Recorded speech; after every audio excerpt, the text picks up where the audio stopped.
would think either. But the book tells us some things, and I go strictly by the book, but when I light a torch in your house, you're supposed to light the acetylene first. I don't want to get y'all dirty or anything, or I don't want to get soot all over everybody. So we're going to add just a hair bit of oxygen on the startup with the acetylene, and show you how to cut some copper, how to ream it out, and all that good stuff. So it's probably easier to show you than it is to stand here and talk about it all day. We got some time, but we don't have all day. So let's get with it here. Our tubing cutters.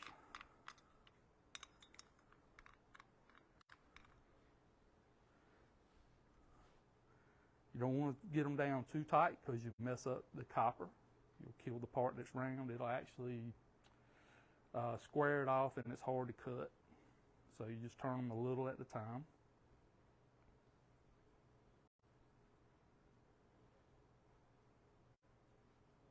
What is the device called you're using? Tubing cutter. Tubing cutter. Yes, ma'am. I have seen them use that. Used in plumbing also. Then we have a reamer. If you look right here at this piece of copper, you see how that edge, don't put your finger in there because it actually will cut you like a razor blade. You see how that edge is bent down? So we ream them out so it doesn't restrict the flow of refrigerant. And you want to hold it in a downward position so you don't get any metal shavings in your copper lines. That could create some problems in your refrigeration system. And this is actually a reaming tool. We're cutting this edge out around. I can walk around and show you. See how that edge is beveled down? Then after we ream it, you have a little more area there. No shavings in your finger either. Definitely not. It doesn't feel well. Now see the other side. I hadn't quite finished it yet because I want to try to get it as cleaned out as nice as possible.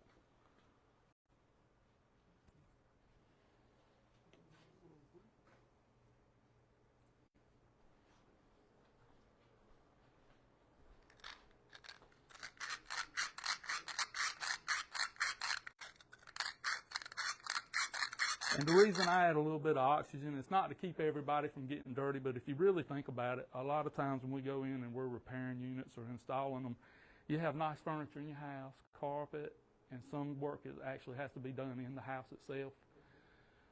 I don't want soot everywhere in your house. I don't want to mess up your drapes, couch, furniture, or anything of the sort. So that's why I do it the way I do it, and that's how I show the students.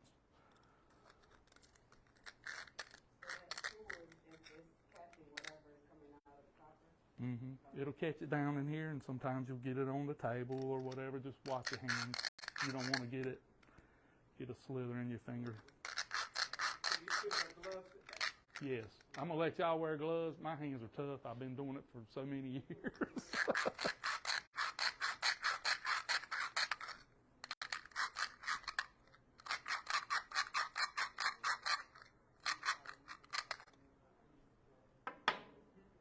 Oops. Let's see how when you round it out, you're going to leave a little pile of shavings. Then over here we have an expander. I don't have the right size on there this second. Let's see here.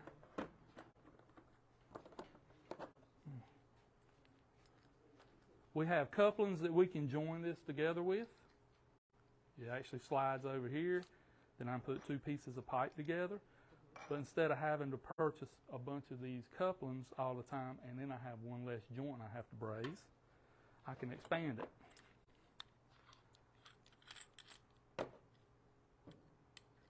You're going to stretch it? I'm going to stretch it. Okay. Wow. Saves money, saves time, and saves leaks. But it has to be heated. No, I can do it right here just like this right here.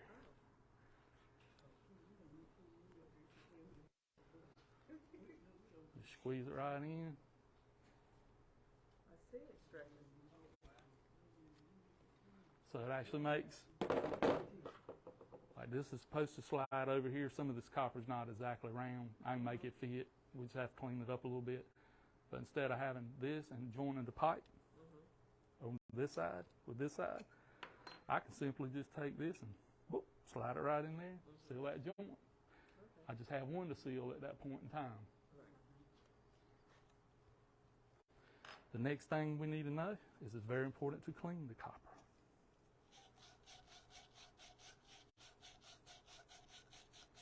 Your brazen alloy will not adhere properly if it's not clean. What is it you're cleaning it with? Sanding cloth or sandpaper. Okay.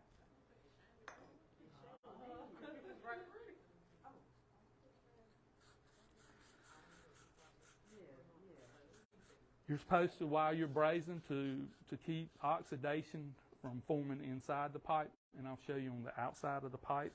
Supposed to run nitrogen through it around 2 psi.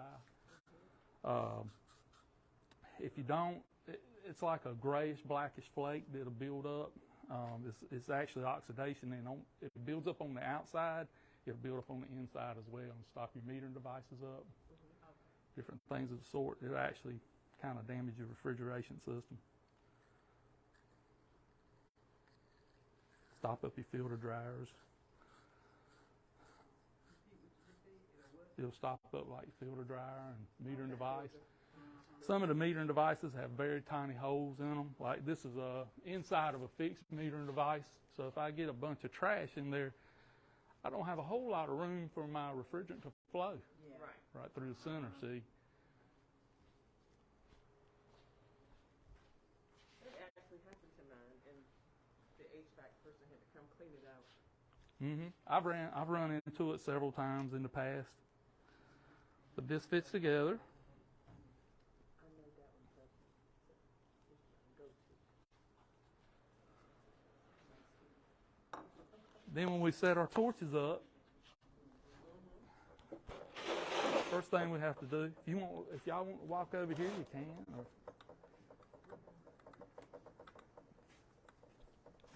Because I'm going to let you do some of this stuff. Okay. And we're gonna do it? Uh-huh. Absolutely. I knew you weren't. Let's see. Can't remember which size that one is.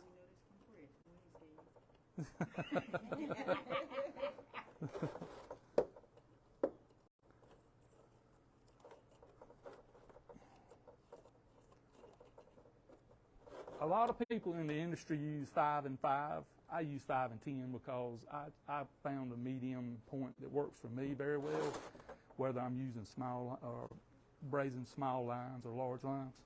And sometimes you have to increase the pressure. But these are your regulators. This is for acetylene and oxygen. It's called a oxyacetylene set.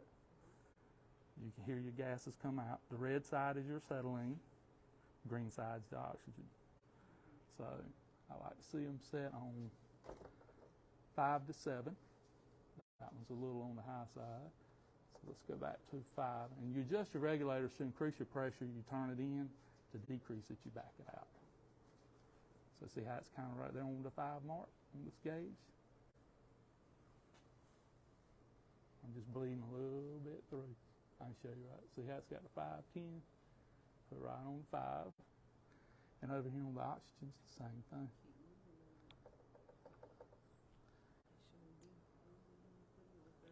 And it go right on back up. It does. And I'm going to put this one on 10. You should use gloves. I've never hardly ever used them. Once you get your technique down, that's going to be pretty much a personal preference, but really the safe way is to use them. I can't get in certain areas with them and feel my way, if that makes sense. Definitely safety glasses, because if this gets hot and it hits some water or any kind of moisture around the unit, it'll pop. It'll take off like a little rocket. It's not like a bullet or anything, but I've had it to pop back and land on my skin, and it leaves a nasty little welt. So, no, this is brazing. Totally different technique. It's just joining two pieces of copper together.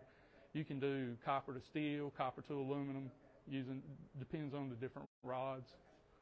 We use 15% silver for the most part in here. So what I'm going to do is I'm going to get my 2 pieces of metal. We're just going to stick it in this vise.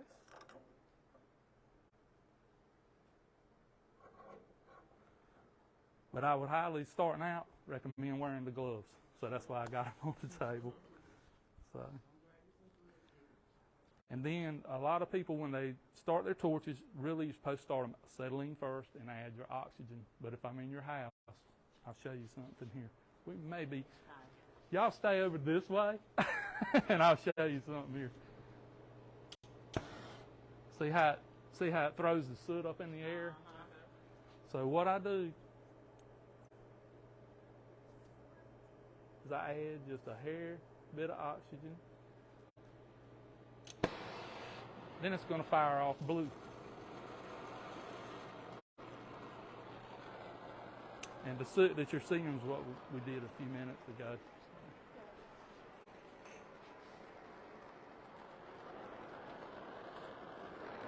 This process has to be over 840 degrees. I think it really melts somewhere between, depending on the rod you use, between 11 and 600 degrees, 1600 degrees, excuse me.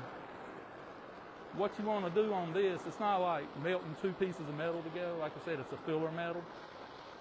So you want to concentrate.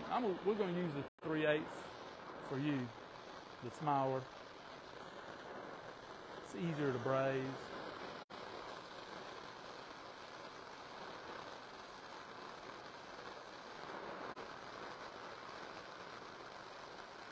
Once you get it melting, it'll take right off with you.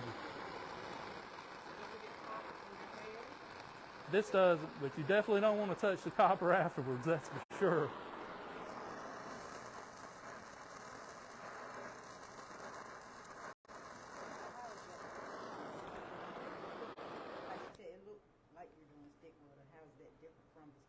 With stick welding, a lot of times they add a metal to it, but that's more of a melting process. This is more of a filling process.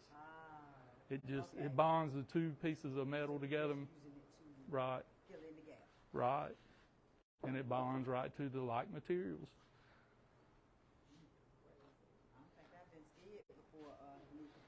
We use these rods for like copper to steel. They're flux coated. They're 56% silver. These have 15% silver, 5% phosphorus, and 80% copper in them. Yeah, copper has a higher melting point, so you got to have something with a little bit lower melting point so you don't melt all your copper.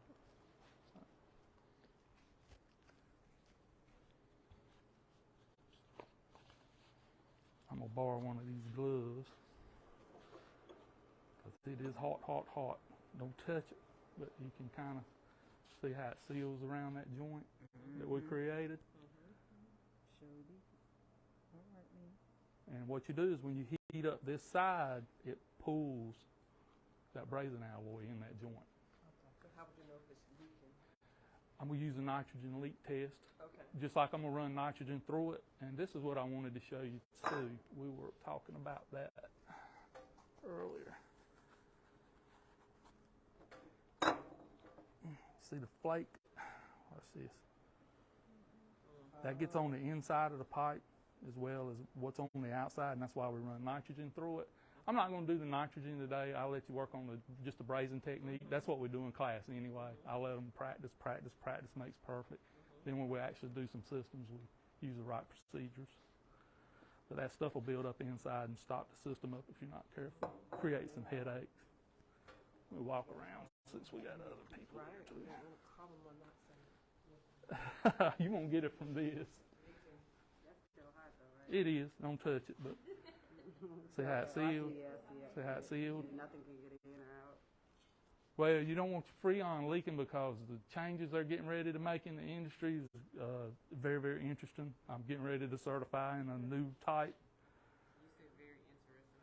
It's going to be propane and isobutane based, more propane based. They've already released the other, so. And believe it or not, it's going to be propane based refrigerants coming out. So flammable. Yeah, there's going to be a lot of changes to the industry. So it's going to get expensive. It is.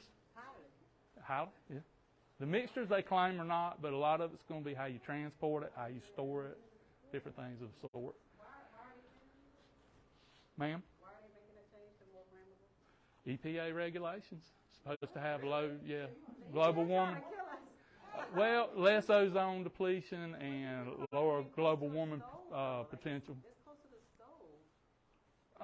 You're going to have detectors in the unit in case a leak occurs, and you may have to have them in your house. So, and there's going to be safety devices on there to actually shut the equipment down, pump it down. Right. We need to go upgrade now.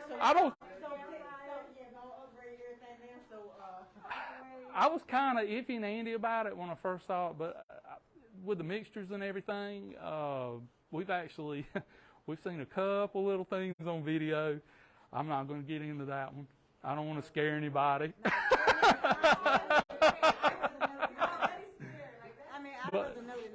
But no, it's with the mixtures and all, it's not that bad. You're going to have a gas detector. Even when we're working on it, the new stuff we're going to still have to recover from what I've read on it thus far. I've skimmed through the book real quick one time, but there are some like in these little dorm refrigerators, home refrigerators. You can actually release it to the atmosphere. You don't even have to worry about it. So you don't have to recover it or anything. It's like R600A, something like that. There's 2 through 3. There's probably several more that are exempt. I just hadn't gotten that deep into it right yet. I'm getting ready to certify after this probably first of the year. So I'm going to start giving everybody that certification too, or letting them sit down and test for it. But there's a lot there. Sure is. How soon is this coming? 2023.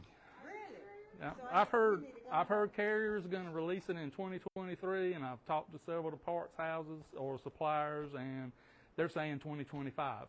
R600's already been out for several years. They've been putting R32 in like window units and. Oh, it's coming for the units at your house. So, well, I got my personal opinions, but we're not going to go there. We're not going there on camera. No, I'm not going to say anything. I'm just having fun, but it's all about the environment, and they're doing everything they can for the global warming potential and the ozone depletion. So that's what it's all about. EPA's, we've done away with freons before or phased them out and gone to new ones, and now the newer ones are getting phased out to newer ones. It's all a process. So, but it's real interesting. All right. Well, here's some gloves. If you want to use them over there, I have 2 types. I'm going to let you cut a piece of copper. Whoever wants to go first. We already know. I already know. I will help you light the torches. That way you won't be nervous about it. Look, it's cold. Tree on. You know I stay cold. I ain't like the cheerman. I got a shirt on. You know the cheerman where they put this without. All you do is basically snug it down, right? I can't put it up there. You can, but I'm just going to show you so you'll get the feel. You snug it right there to where you just barely feel it drag. Hold and it, tighten. open it back up. Okay. There So I you can go. feel. Okay, so. You want to snug it down to where you feel it drag. Okay. Okay. You feel it kind of drag. Turn it 1 or 2 times, and then tighten it down about 1/8 to 1/4 of a turn, and just keep doing that, and it'll cut right through.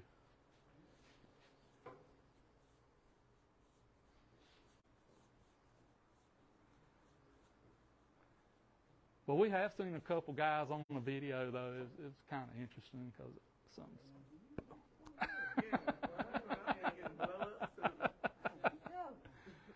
Oh, you said propane, not natural gas. Right. It's propane-based refrigerants.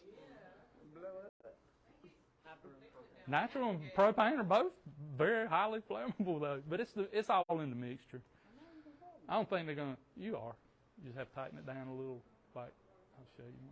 Turn about 2 times. Come back and you'll feel it tight. Okay, so I won't tighten it a whole Right. lot. Oh, okay. At 1/4 of a turn, you'll feel that drag. Okay.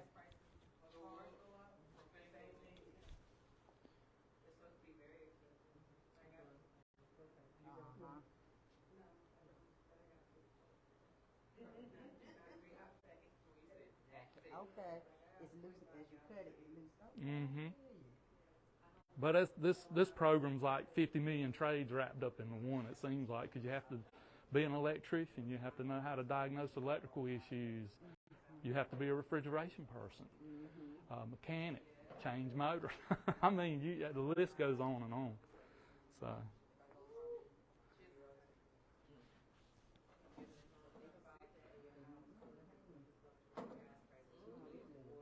So there's a lot of skills to learn in a short period of time. But it's all, everything's about. She's doing just fine. Leave her alone. Leave her alone. You want to come see the cut? Okay. You ain't got to like that. There we go. I cut There, it. she Now got he's it. struggling. He's struggling now. There she goes. She got it. I need the wood for this. We'll show you this. If you grab these, I hope I don't break the blade. But a lot of people, when they first start, instead of just starting with that first initial turn, they'll sit right there and turn down on it. You see how it bends it? Then you can't do anything with it, even when you loosen back up on it. Kind of, you might get lucky, but see how it messes it up? It'd be very, very hard to fit. So. So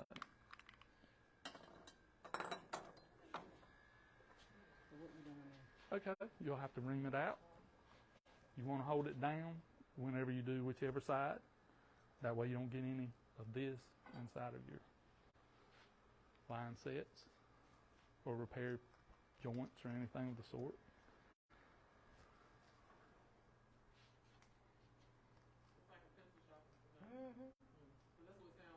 That's what it's done.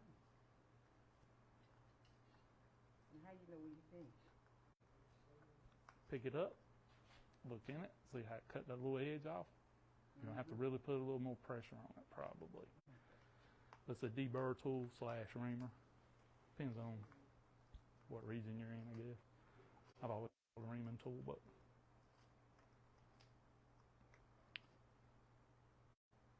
there you go. More? Looking better. A little bit more. Okay. And we'll probably have to go to maybe this size for that one. She has 3/8 pipe and the large one's 3/4. That looks pretty good. More, that's good. That's good. Looks pretty good to me. I'm saying like I know. I'm saying like I know. But it did. Then when you put these on, you want to make sure that they're open. That way it'll seat down real good. See how it stretches it over there. Okay. Then what we're going to do, What's that called? it's a tubing expander. It's not going to break on you. Oh, okay. But you do have to crank down. They make several different ones of these. These are just one of my favorite tools.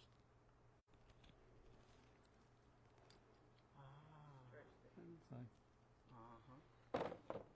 let's make sure. Your own connection. Right, that's what he right. said. Saves money.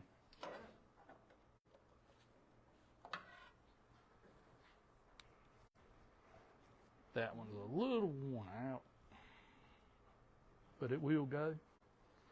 So now what you're going to have to do is clean this with sandpaper and clean the inside and just the edge real nice, a little bit of the outside with the sandpaper, and you'll be good to go. We'll get you going on the torches. Oh, there. I know what I'm doing. I'm a professional. We can say. She will be. I'm trying to figure out which one I want to go to. Y'all be a little dirty. Not that you commercial. Y'all, I can't go up on no houses. If I see a snake, it's over. It's all you mess.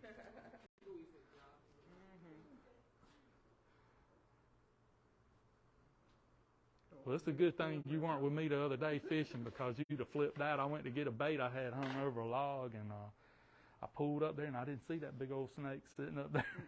And when the boat bumped it, he took off. I jumped to the back. I don't like him either. He was going the other way, so I was happy.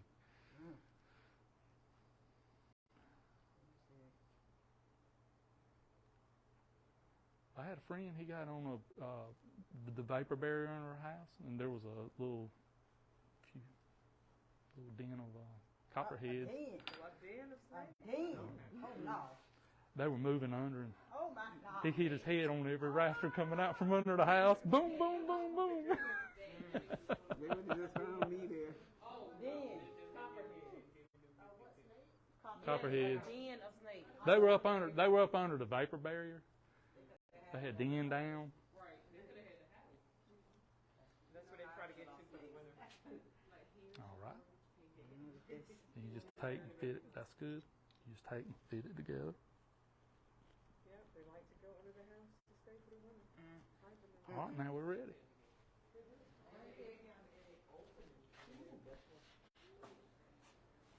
You ain't got to add that, Shamika. I ain't gonna kill nobody. Oh well, yeah. It's got. I don't like them either. All right. So what I'm gonna do here? Yeah, you do all that. All the students do it with a little bit of practice. We play with games when I taught chemistry.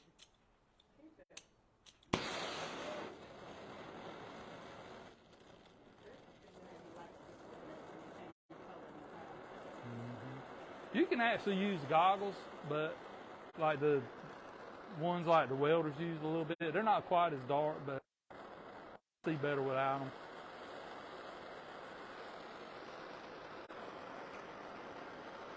Now what you're going to want to do is hold your tip back about an inch and a half from it, and you want to heat the bevel part up.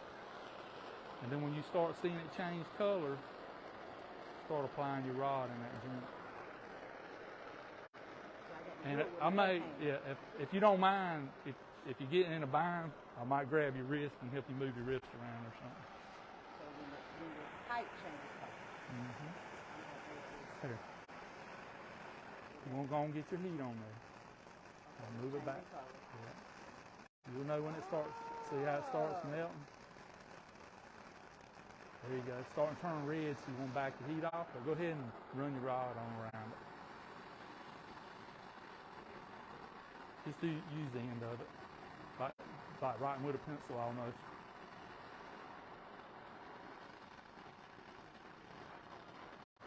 Then you have to roll your wrist around and get underneath top. And look, if you heat it up back here, it'll pull it right into that joint. See what I'm saying? Oh, okay. You just have to work your way around it and twist your wrist and, you know, have to get that. Not too bad. It's all right. It's not too bad. You did pretty good. You're done. Okay. It's pretty good. All right. Put that right there. All right. That's pretty good. Not bad at all. For first time. All right, whoever wants to go next, go ahead and cut your piece and be cleaning it. More than one person can work at a time, too. We got plenty of room. Several pairs of gloves. Shamika, you get me? You get me, Shamika? I take this right here to cut it. Mm-hmm. If I were you, for the first one that you're going to do, I'm going to let the other one cool off because we recycle it. Because actually we got a recycle bin over there too. But you can take the smaller ones for your smaller tubing. They seem to work a little bit better. That's for your larger. Okay. What you do, you clamp it down just till you feel it snug.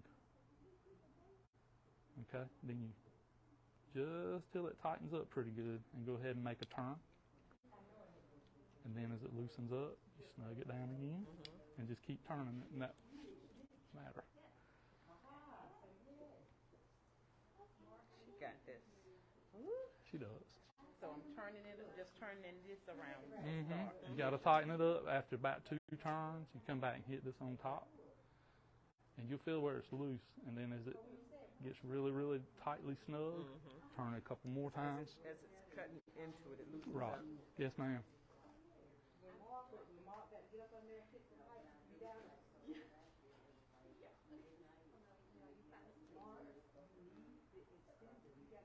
We do it all in here. We have some boards back there that we we build all the electrical controls on them, but there's not enough time in this little section to do that, you know. I guess I tighten it too much. I can't even feel it turning no more. So I need to untighten it if I can't feel it doing anything. It's good. There you go. Okay. You're going to have to spin it and tighten it just probably about an eighth of a turn. Okay. Keep right on going with it.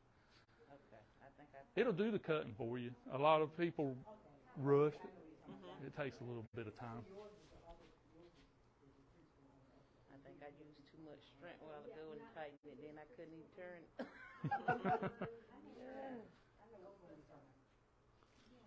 Oh, there it is. Fish went. There you go. All right. So Now you have to ream it out. We Okay. use a deburr. There's two kinds too. You have this kind. doesn't matter which side I. You can do this one like Has this like one. a razor blade in there. Not a razor blade. It's just a different cutter style. You can use this one, or I forgot to mention that one, or this one. It's just metal. It's a blade, but it's Okay. not like a razor blade. Okay. It just goes in and cuts that edge off. Okay. So whichever one you prefer. I find that one sometimes this one can be a little aggravating. I don't mind using them, but Like back and forth. all the way around if you can. Just keep spinning it. Like I said, always hold your copper down because you don't want metal shavings in it, especially if you're right here Right. doing this, just getting Right. the technique down. I don't really worry about it, but out there in the real world, in the field, you definitely don't want all that trash in your system. We do have filter dryers and different devices on it to catch some trash, but you want as very little in there as possible, if So how would that? none really. Because I have a fairly new unit, maybe 2 years, but I had to pay somebody to come out and clean shavings out. So they were not careful Right. when they installed it. Right. Okay. So they have metal shavings in your It did. metering device? Yeah, that was on them. Well, I ended up paying for it. Yeah, that was on them. Now you can go tell them. It was the same people that installed it? It was. No, it was not. Okay, Yeah. You'll Because the guy that installed it actually moved away. okay. keep going. Yes, ma'am. If you had the same company, you could pretty much, try to hold their feet to the Right, fire, that's right, but that's if you had to hire somebody else, Right. they're going to charge. They got to make a living too. I mean, Yeah. Oh, yeah. But yeah, I just believe in being fair. If I go do something and it's not right, I try to go back and make it right. Because nobody's perfect. Exactly. But Exactly. I've seen times where some of the installers, they come with caps on the ends of the line sets and stuff, but they'll take the caps off and drag it through the dirt, and they're just not thinking. I have seen that. I'm not going to say it's been quite a while, but I think that's pretty good. Then we're going to put it in the tubing expander. And what you do, you grab it like that. It's kind of hard to do. I do have a hydraulic one back there. I just haven't been using it lately.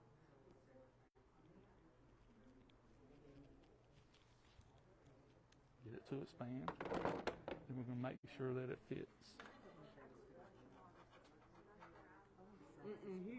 He switched this one when she did hers. Okay. Oh, I don't want to hit anybody else. He had a different size. I see now. Yep. This one's going to be a little bit tough. Let's see.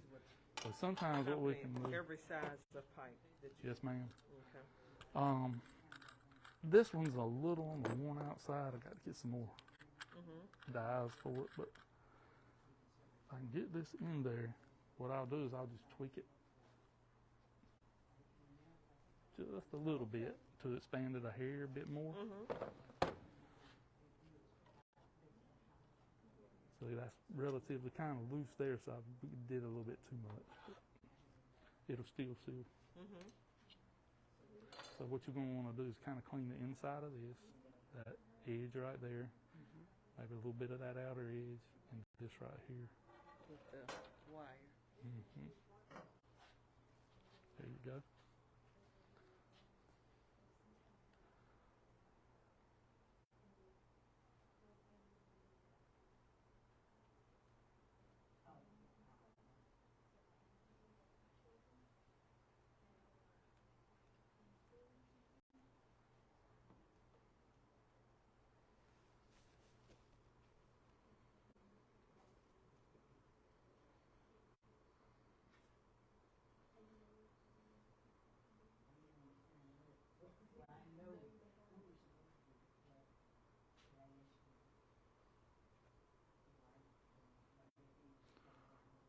quite many people showed up today. That's cool. That's okay. Do I do this? Yes, ma'am. Good down here on the cell phone. It is. I usually don't have any issues. I usually don't have any issues. Now, some places in the buildings it may not be. I do have some problems receiving or getting a call out occasionally. Depends on where you are.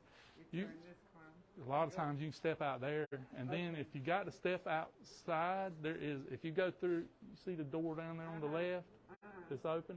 You make a left down at the end and hook a right. There's a red door. I have it dogged down so you can get out and back in. Yeah. Well, that's what we call it. No, it's dogged down. You push it in and turn a little key. It's unlocked. All right, is that good? Yes, ma'am. All right.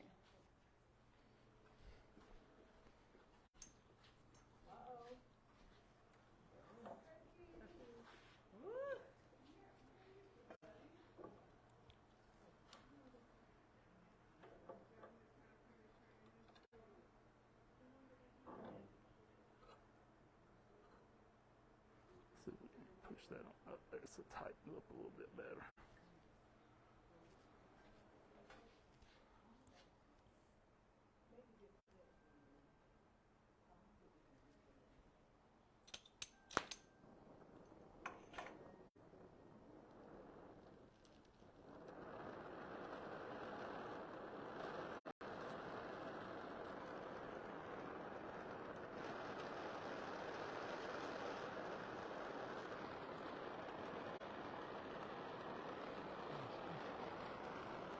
All right, what you're going to want to do is hold it about this far off, inch and a half. Never put the tip down in the brazing alloy because it'll ruin the torches. And then you're going to want to roll this around once it gets hot around that joint and let it pull in. Uses a capillary action to pull in. So I put this on when? you want to get this nice and warm and hot. So Right, once it smoking turn hot. red. Once it starts turning red, you're going to need that right there. I'll get on the other side. I might have to grab your wrist and we'll get you going in the right direction. But you want to heat up back this way a little bit more because this is where you're trying to get it to pull in and seal. There you go. Set your rod kind of up there a little bit. There you go. You can work that around right there, believe it or not. Here you go. Watch this. Pull your rod back. You move your rod right out of the way. I think you got enough up there. Watch this. So you can actually, if it doesn't look really nice, you can actually heat it up. Then you want to roll your wrist around or the other way, and you can get underneath of it.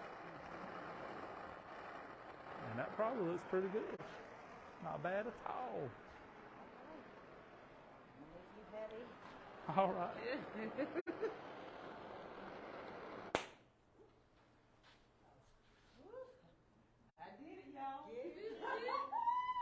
And it looks good. It does. All right, next.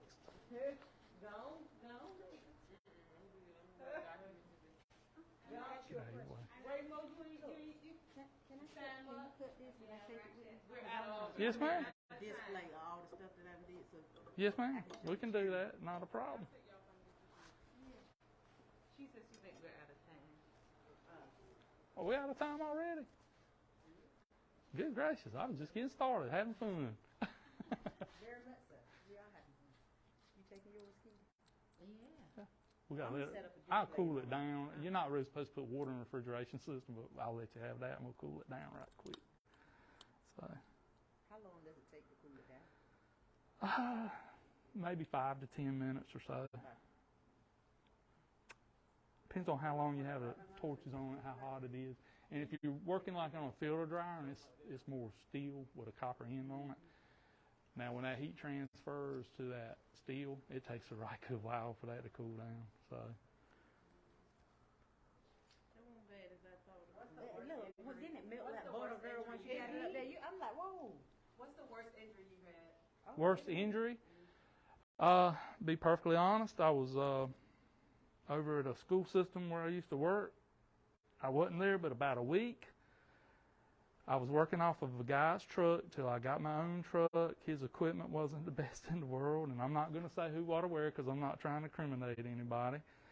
But it's probably my fault for not checking the equipment also. But on the tip for the torches had lost the seal. It was a little bit loose. You couldn't tighten it up, but just so much. Anyway, I was in a real tight area, and I pulled the torch right across my hand. And it got me good. I mean, bad. But Was it like second degree or? second. You can see the skin rolling up. So just don't, like I said, use your safety stuff. Use gloves if at all possible. Sometimes I can't because of some of the areas. I mean, the gloves will actually catch on stuff. So it makes it kind of difficult in some situations to wear them. But definitely keep an eye on whatever equipment that you're using. Oh, that's yours. Equipment that you're using, make sure it's in good shape. I mean, any tool that you use or whatever, you should definitely inspect it.